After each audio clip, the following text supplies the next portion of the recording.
各位天機嘅朋友仔，大家好啊！歡迎收睇女主持。今日咧，除咗有我 Anita 之外咧，仲有 Gloria。Hello。咁我哋今日好開心啦，可以請到我哋身邊呢幾位嘉賓啦，徐詠琳 Jennifer。歡迎你。係啦，咁啊，開始之前啦，我哋咧會嚟一個快問快答嘅環節㗎。咁啊，等觀眾咧可以了解你多啲嘅。咁啊，首先由我問先啦。第一題，你會揀設計師定係企業家咧？咁難嘅，我揀企業家。企業家係啦。好，咁啊，第二題啦，咁啊，你會揀飛鏢呢個運動定係其他運動咧？只能揀一樣啊！一生人做一次，唔係一生人淨係揀一樣運動。你最中意咯？揀唔到喎，飛鏢都可以嘅，係啦，跟住到我啦，第三條。咁我就想問你咧，你會喺人生或者係工作上啦，你會揀穩定啊，定係有風險嘅一個人生咧？我會揀風險得嚟穩定，係啦。哇，好有玄機啊！好，第四條就係，即係你會崇尚呢個個人成就啊，定係團隊嘅合作？兩個都好開心嘅喎，團隊合作開心啲，係啦。好，最後一條咧就係一句話形容你自己 ：Do what I love, love what I do。都比較隨性喎，你個人係姓徐啊嘛。咁啊，講少少你嘅資料啦。咁啊，本身你喺美國讀書啦，咁啊讀呢個嘅美國嘅藝術中心設計學院啦。然後咧，原來咧都轉戰咗唔同嘅學系啦，有一啲嘅汽車設計啦，本身又讀一個插畫嘅，另外亦都係轉過去呢一個產品設計啦。咁啊之後其後畢咗業之後咧，就去到呢個比利時嘅豐田總部啦工作啦，然後咧就毅然咧就離開公司，就翻去屋企咧去幫手接管一個家族嘅生意啦。咁之後咧亦都係創業啦，成功咗去創立咗一個飛鏢嘅工房啦、飛鏢學院啦，咁令到推廣呢個嘅飛鏢文化啦。咁啊都係一個創業家精神嚟嘅。咁啊想都逐個分享下你當中你嘅生涯啦。譬如話你當初由學校開始啦，原來你4年裡面都轉咗3個學系，當中個原因係因為啲咩咧？嗱，首先咧4年入邊轉3個學系咧，就頭半年轉晒嘅，係啦，咁之後嗰3年半就好乖 stick with 一個學系嘅。係啦，咁因為一開始其實喺一個摸索期當中啦，想知道其實我好中意設計啦，咁但係可能由平面設計去到後來嘅插畫設計，咁插畫設計我又覺得好似純粹去做一啲嘅好靚嘅畫，去令人好感動，就唔及得可能做一啲嘢出嚟，而令到人哋可以使用到，可以令到人類可以能夠更進步啊，獲益。咁開心喎，咁所以後來就轉咗做產品設計。咁因為我自己都好中意車啦，好中意速度感啦，咁啊，所以最後都係選擇返自己最中意嘅 major。咁但係難度上面係點咧？即係咪其實3樣嘢都係好咁難㗎啦？咁但係都係最後隨咗自己嘅興趣去跟住自己嘅興趣去。其實我諗對好多人嚟講，如果你唔中意咧，就會好難嘅。咁對我嚟講，可能插畫又好啦，產品設計又好啦，車設計又好啦，其實只要你中意咧，所有當中吃嘅苦頭都唔係啲乜嘢嚟嘅嚇，只要你 enjoy 就得㗎啦。咁所以去到最後我都唔會覺得有好難嘅，係啦，好理性去面對。我中意，咁我就點樣可以做到，跟住我就做。跟住然之後，我實踐到啦。咁啊，到你畢咗業之後啦，咁啊，突然之間又見到你翻去香港啦，去幫你屋企打理生意啦。因為當時你屋企爹哋有一個螺絲大王嘅稱號啦。咁啊，當中個故事係個轉折點係點樣嘅咧？都好精彩嘅，因為咧即係有時咁樣講啦，做工廠或者公司嘅管理啦，咁一間企業其實佢會有好多嘅變數，咁當年就係有一啲嘅管理上面嘅問題，咁我就喺比利時度做緊嘢嘅，咁而我問我爸爸係咪好嚴重啊呢件事嘅時候，咁其實佢講咗一部分，但係我又覺得好隱晦，咁所以後來我就問咗另外一位同事。咁嗰位女同事咧，就公司嘅女同事咧，我當年打長途電話俾佢咧，佢話我傾唔到好耐嘅咋，我發緊燒，食咗藥啊，跟住但係佢都吐咗苦水2個鐘嘅，咁所以我就覺得事態都有啲嚴重喎。咁其實坦白講咧，我幫唔幫到手咧就冇人知嘅，咁但係我覺得係時候幫手就唔需要猶豫，咁就咁啱嗰陣時咧，其實我就準備我就打咗電話俾我爸爸。咁佢就話咁啱嘅，我都想打電話俾你喎。咁然之後我話不如我翻嚟幫手啦。咁我爸爸就話係啊，我都係咁講喎，想打電話叫你翻嚟幫下手喎。咁我就即係喺5至6個禮拜內，咁我就處理好我工作上嘅嘢，咁就翻咗去幫佢手啦。即係之前咧，你咪讀關於汽車相關嘅一啲即係學習嗰陣時啦、學業啦，咁但係去到之後，而家係管理翻屋企嘅公司啦，其實又唔係好相關，但係好似有啲關係，因為都係汽車啊嘛。咁你覺得有冇困難，或者係有冇係 apply 到落去嘅一個位咧？其實本身守業係一個責任啦，咁所以唔視之為一個困難，將佢視之為一個責任。咁間廠生病啦，即係有好多問題啦，咁你咪 settle 好啲問題，醫好佢，咁咪繼續好好地啦。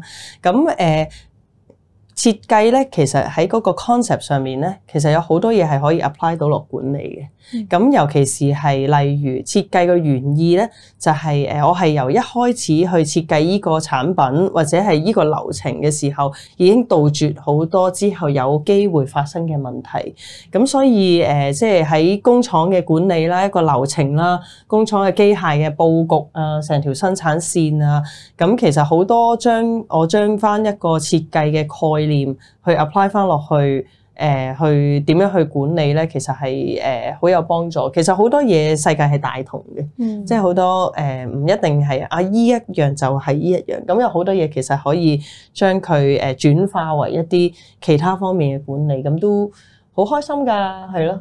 咁亦都係轉化到你而家去有個新嘅產品啦，即係由2014年開始研發啦，一個飛鏢啦，研發到個飛鏢靶同埋個飛鏢啦。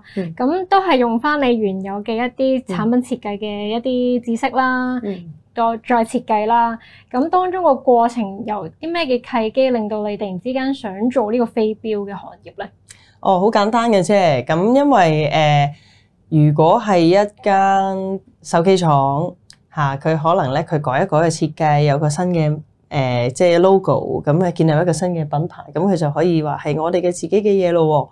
咁吸塵機又係改一改個設計，咁又可以做到咯。咁但係我哋五金廠叻極就係吸塵機入邊嗰粒螺絲，手機入邊嗰粒螺絲。咁所以其實我哋喺一個產品設計嗰個方面咧，其實係要花啲心思，點樣去做到一個產品。去俾我哋自己可以有個技術嘅一個嘅信心啦。咁飛鏢咧，佢個 barrel 咧，即係中間嗰個金屬咧，係一個即係鎢鋼啦，一個好高密度嘅金屬啦。咁如果喺金屬嚟講嘅話，咁當年我哋公司亦都係即係喺呢方面嘅技術含量都沉澱咗40年啦。咁亦都如果需要啲機台要去做切削，要去做嘅話，咁我哋都有呢啲機台。咁因為生產嘅成本實在唔係高。咁我覺得係可以一試嘅，咁個技術含量亦都喺我哋度，亦都可以一試。咁同埋我好中意做運動嘅，咁我話咁同事唔好講咁多啦，不如你借3支飛鏢俾我試下玩下啦。咁玩起身就原來發覺其實唔係我想就有嘅喎，咁原來係好要求體能啦，一個嗰個情緒管控啦，手眼協調啦，咁我覺得好有挑戰性。你係本身都中意玩飛鏢？我中意玩運動，而因緣際遇喺嗰段時間咧，咁我接觸到飛鏢。咁即係其實由當中由零開始有個概念啦，到設計啦、生產啦、推廣啦，都係你自己一手一腳去做。係啊，咁我嘅 idea 咁亦都有同事去協助我。咁我都會問佢哋意見嘅，因為其實有時設計師自己諗出嚟嘅嘢。未必係完完全全普羅大眾覺得最啱嘅嘢，最開心想見到嘅嘢，咁所以都會吸收佢哋啲意見，再去 refine 我嘅設計。見到你個飛鏢咧，其實已經攞咗專利啦，同埋都有啲好特別嘅功能啦，即係好似你啱啱講可以聯機打，仲有啲咩特別嘅同與眾不同嘅地方。伸縮咁樣噶嘛，係咪？哦，嗰支飛鏢咧，其實係可以調校重量嘅，因為其實係我嗰陣時啱啱開始玩嘅時候咧，又有時覺得太輕，跟住換套重啲又覺得太重。咁但係每次你換一套飛鏢咧，佢係唔同形狀嘅話咧，你又要適應過嗰個手感喎。咁啊，好似你所講有長有短咁樣樣。咁所以到最後其實我就決定咧，就將啲重量咧用扭螺絲嘅方法。咁就好緊咁樣鎖翻喺個飛鏢個標筒入邊，咁就變咗我可以享受到一支飛鏢有4個重量。哇！呢個都算係一個幾新嘅技術啦。但係你即係啱啱去落手做嘅時候，會唔會有困難？相對比較少，因為其實所有 require 嘅技術嘅事，其實都喺我廠裏面可以 settle 到啦。咁但係推廣咧？推廣咧，呢個係一個挑戰，係啦，咁都好得意嘅。咁當初其實自己做咗個 brand 啦，自己設計 logo 啊，即係做到所有嘢。咁其實都想希望揾啲人幫我去賣啦。咁但係其實做開工廠都知道，我賣3蚊連工包料嘅嘢，到出街係賣10蚊。咁中間嘅差價係有分銷商好多嘅成本。咁但係我自己都做咗個 brand 出嚟咯喎，咁我想賣，咁但係人哋要求我嘅價錢咧，即係賣家話幫我分銷嘅要求嘅價錢，又係同翻我廠價一樣。咁我就賺咯，咁咪。咁我就係啦，即係可能當年有少少傲氣，咁樣有少賺埋你嗰份咁樣。咁我就覺得其實我倒不如，如果係重複翻以前嘅嗰種狀態嘅話，咁倒不如我花依所謂嘅7蚊嘅錢，我就花5蚊落去我嘅 marketing branding， 做好多嘅嘢，令到人哋知道我個 brand， 然之後嚟我度買，即係有少少好似係咪蘋果 Apple 佢嗰個概念咁樣樣，係咯，咁係個過程係需要好努力。咁但係係好開心嘅，係一個好開心嘅 journey 嚟嘅。嗰3年係即係周圍要去啊，咁可能每一日有6次去講同一番嘅説話。你每一日講6次同一番嘅説話，但係你嘅觀眾係唔同嘅人，你要繼續6次都係要有翻呢個熱情，有呢個熱度。去同佢哋講，因為佢哋係第一次聽。咁後你啲成功將可以打入學校啊，咁樣其實都係一個好好嘅。係啊，呢個都好，我自己會好開心嘅事，因為其實可能有好多人會之前有話我哋有喺學校教㗎，咁但係因為我係由有一個概念，17年開始，我覺得我唔想去再喺啲即係消遣嘅場所。晚晚就即係可能應酬好多，即係由17年打前咧，就係都係一啲消遣類嘅地方宣傳，到打後就開始係進入。係啦，因為我亦都睇到其實喺例如日本啊、歐洲啊，其實根本呢個係一個好開心嘅運動。咁而我覺得係佢對我本身都有好大嘅啟發。我去打完一啲聯賽嘅比賽之後，我覺得呢件事真係唔簡單。但係對於可能我哋香港人一般固有認知就係飛鏢一定係一啲消遣酒吧先至會見到嘅運動啦。但係點樣可以推廣到學校都可以認受性到呢樣嘅活動咧？係啊，咁一開始其實如果我本身有呢個概念，我覺得係可以被推廣去成為一個健康運動咧，咁我就好直接咁諗，因為大眾都有好似你頭先所講嘅想法，所以我就直接就 contact 學校，我想係直頭係喺學校嗰度做開班，咁變咗家長可以放心，小朋友係喺學校校園入邊學呢樣嘢嘅，唔係一啲出面一啲其他嘅地方學嘅。咁但係就一開始10間，我諗都有9間半係同我。咁樣啦謝不用了謝咁樣啦，咁因為其實太容易俾佢哋聯想到啲消遣地方啦，咁即係都包括我自己嘅中學嘅時候嘅母校啦，咁我完全能夠明白校長即係佢哋嘅或者管理層嘅顧慮嘅。咁但係亦都好感恩有一啲學校係真係好願意俾機會。咁亦都佢哋睇咗我嘅電子飛鏢靶之後，佢話呢個可以用嚟做一個 STEM 嘅 project 喎。咁然之後我哋同佢傾好咗成個 program 之後，咁嗰位校長當年佢係邀請咗3場，每場有10幾間學校嘅校長啦，或者係課外活動嘅老師啊、負責人去嚟睇成個過程可以點樣被推廣。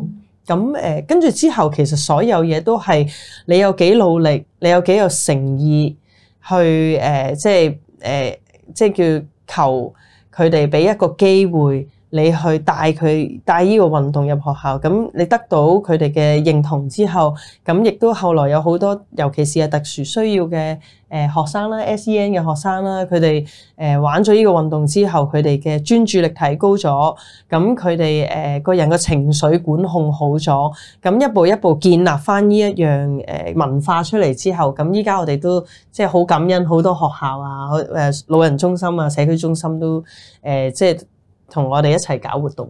咁你呢一個飛鏢工房啦，其實都已經係10年嘅時間啦。咁啊，未來有冇啲新嘅方向咧？都會想嘅。咁有時都好坦白講，機會係即係留俾有準備嘅人啦。咁機遇啦，都其實係一個關鍵。咁心裏面有幾個 plan 嘅。咁但係就買個關子先啦，係啦。咁啊，當有機遇嚟到，我就會將我準備好啦，咁樣係啦，咁就期待你啦，日後嘅一啲新嘅發展啦。好，咁啊，另外啦，最後就都想了解一下，本身原來你都有做一啲新嘅 APP 啦，就係當初因為同一位香港嘅運動員啦，就朋友食飯之間咧，原來咧就運動員好需要咧有一個應用程式，就可以幫佢哋咧好似一個助理、智能助理咁樣啦，幫佢哋預約課程啊、招生啊呢啲嘅工作啦。咁啊都研發咗一個新嘅 Apps 叫做 Master X 啊。咁啊當中嘅過程啊，辛酸啊，其實都可以分享下俾大家聽。係啊，因為其實當初我係想幫我一位港隊嘅運動員朋友嘅。咁因為其實運動員為香港去付出咗咁多佢哋嘅青春咧，咁但係其實同時間佢哋犧牲咗好多佢哋可能去社交啊，好多嘅一個即係或者學習嘅時間啊，去做練習嘅。咁所以其實唔係所有運動員都咁叻去manage 佢哋自己嘅 schedule 啦，同埋去將佢哋自己嘅亮點去放大，話俾人哋知啦。咁所以我當初就即係希望研發個好簡單嘅一個 app， 一個少少嘅平台，係可以令到好多人係可以即係揾得到佢哋啦。好多家長可能尤其是可能退咗役嘅運動員，其實佢哋都係好嘅、好優秀嘅運動員，佢哋喺嗰啲方面都係一啲我哋叫專家嚟嘅喎。咁但係可能如果你揾一啲現役嘅運動員，其實佢哋周圍全年周圍去比賽，唔得閒教你小朋友，咁所以可能就會想不如有個機會做一啲 matching， 去幫一啲前港隊或者係港隊嘅運動員，係令佢哋喺個即係收入上面啦、人氣方面啦都有提升啊。咁所以就 develop 咗呢個 app 啦。咁啊，而家呢個 app 嘅，譬如話佢個進展啊，又或者係當中你係咪都有一啲嘅經歷，或者係都想分享下究竟創業有啲咩辛酸嘅地方咧？咁呢一個好明顯咧，就係一個好值得分享嘅經歷嚟嘅。咁因為咧，其實呢個 idea 係19年嘅時候諗啦。咁係後來大約19年嘅第4季開始去 develop。咁我都有問過身邊嘅一啲朋友。咁我有個小學同學咧，咁當年佢都有興趣喎，即係不如一齊去做啦。覺得呢件事好有意義喎。當中咧，其實我都學到好多嘢，因為其實坦白講咧，我就比較少同人做 partner 嘅。咁呢個就係一個好偉大、好高深嘅學問嚟嘅。我發覺本身係由我自己一個，咁後來因為小學同學有呢個興趣一齊做，咁我哋都好啊，一齊做啊。咁但係後來其實可能喺一個設計成個 mechanism 嘅時候咧，即係成個 flow 嘅時候咧，大家都有唔同嘅意見。咁我都即係都好希望我個 partner 係可以好開心同我一齊做。咁所以有某啲嘢我都將自己去即係叫扭曲咗，去遷就咗，咁啊成個 app 去做。咁但係亦都去到另外一個 point 咧，其實係啱啱好就 COVID 嘅開始，咁啊2020年，咁但係其實一到咗呢個時刻咧，咁我位小學同學就覺得可能都唔係一個啱時候咯喎，咁佢就同我講佢都係跳船算啊咁樣樣，但係其實冇影響研發啊同埋設計嘅過程噶嘛，呢個只不過係初期仲未推出市面噶嘛。係啦，但係個 BB 就已經孕育咗7個月啦。咁所以其實喺嗰一刻咧，其實我就自己問自己，我繼續 keep going 啊，定係壯士斷臂就算咧？咁我都係選擇咗好勇敢咁樣去做埋佢嘅，完成埋佢。咁亦都係俾咗自己話嗱2年時間，我哋睇下我可以走到幾遠，呢件事會唔會如我所願咁樣去做？咁不過到最後其實始終喺一個疫情，大家又有限聚令啊，社交又要有距離嘅時候咧，做運動人與人之間嘅一個平台咧，就變咗唔係一個好嘅時候。係啦，咁所以後來個平台咧，咁我都覺得都或者如果未係時候嘅話咧，咁我將佢可能放一放低先，唔好咁辛苦自己先。係啦，咁同埋有時亦都睇天時地利人和啦。咁我相信其實如果將來尤其是而家 AI 啦咁容易啊，即係寫 app 啊 programming 啊，即係完全可以 fill up 到我嘅缺陷嘅話咧，咁我覺得其實將來係有一個好嘅機會可以再推嘅話咧，就我都會好樂意咁樣將呢個平台再推出嚟嘅。所以就先沉澱一下啦，再揾到一個新嘅明確嘅方向，咁啊繼續再前行啦。係啦，咁啊重點係要揾一個好嘅 partner。唔係，即係咧係唔好同好朋友係啦，即係如果要同好朋友做partner 嘅話咧，就要好深思熟慮，係啦，好清楚明白對方。你都話係中意係挑戰多過穩定㗎嘛，你中意風險多啲。而家都其實正體現咗，因為你係即係無論係首頁啦，首頁你又好創新咁樣，令到自己喺入邊創業出嚟，咁然後再創多個 app，所以見到你係真係中意一個挑戰、中意挑戰、中意風險嘅人。係，不過20年後我唔會咁答你。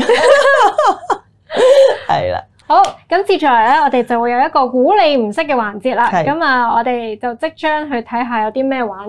咁首先咧，大家就會有一塊白板啦。咁陣間咧就會喺上面咧就寫低一啲呢個問題嘅答案啦。咁呢個環節都會係考驗大家一啲冷知識咁樣嘅。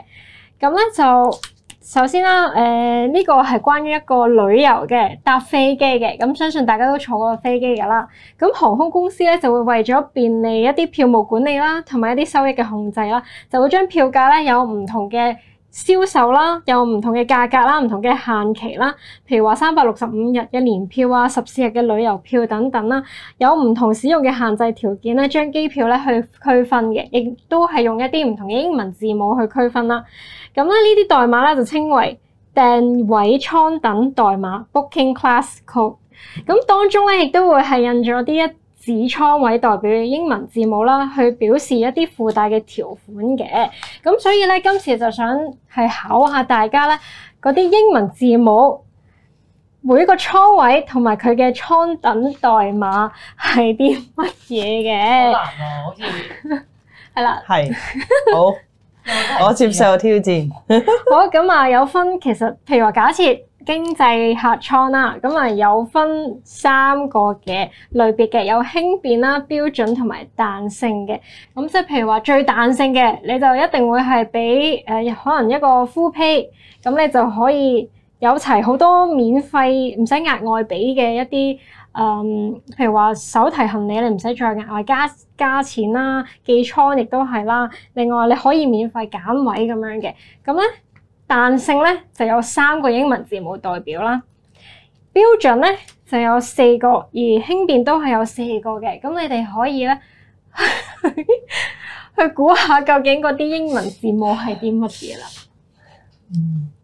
咁即係 total 有11個，係咪啊？係11個嘅。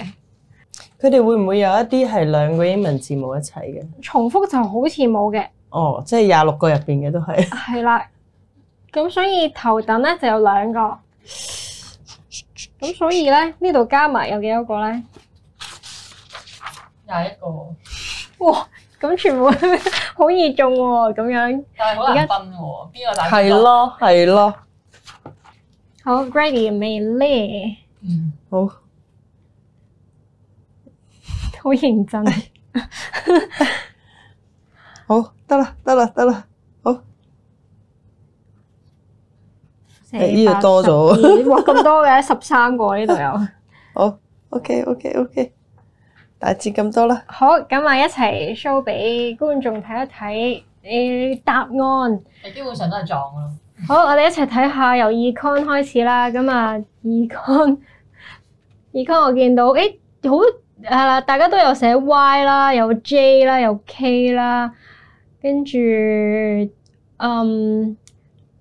好似係啦。咁啊睇翻答案之後咧。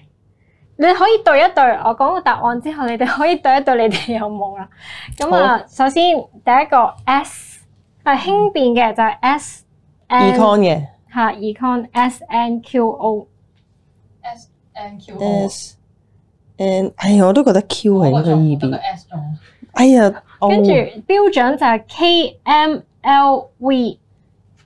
一個中哇，好多種啊 Jennifer。KMLV，跟住最後彈性咧就係 YBH。我仲有4個咯，所以我坐咩 class 最多啊 ？Glory 有4個 ，Jennifer 有7個啦。好啊，咁繼續下一個 Premium Econ 啦。咁啊有 E 係標準嘅，另外 WR 就係彈性嘅，仲有1個。好，2個都係中1個嘅。咁啊，另外呢個商務啦，輕便嘅 I， 之後標準有 D 同 P， 彈性就係 J 同 C， 中1個，我都係中1個嘅。咁啊，最後啦，頭等客艙彈性就係 F 同 A 啦。哇！睇你嗱。即係都係坐得頭等艙多，中晒呢個最多。好，咁啊 Gloria 都中咗1個嘅，好嘢。咁啊，大家以後啦，見到機票咧嘅英文字母就知道究竟係代表啲咩嘅票號啦。係啦，好啊，咁啊，我哋呢個冷知識啦，希望咧對於觀眾嚟講咧都增進咗一啲日常平時可能都唔會諗到嘅，原來咧每一個 number 每一個英文字母都有意思嘅，係啦。咁啊，今日好多謝啦 Jennifer 啦上到嚟，多謝你哋，都分享咗好多你嘅創業啦，同埋你嘅人生都幾多高高低低啦，而你都係堅守住你自己本身嘅一個理念啦，都係忠於自己，同埋咧都係解決個問題啦為主啦，係啊。咁啊，都係好多謝你啊！希望繼續啦喺日後咧可以為飛鏢呢個行業咧繼續再推廣更加多嘅。好 ，thank you。好啊，咁我咧如果中意呢條片咧，記得 comment 啦、like 同埋 share 啦，記得 subscribe 埋我哋啦。我哋再次多謝 Jennifer 啦。好，拜拜。拜拜。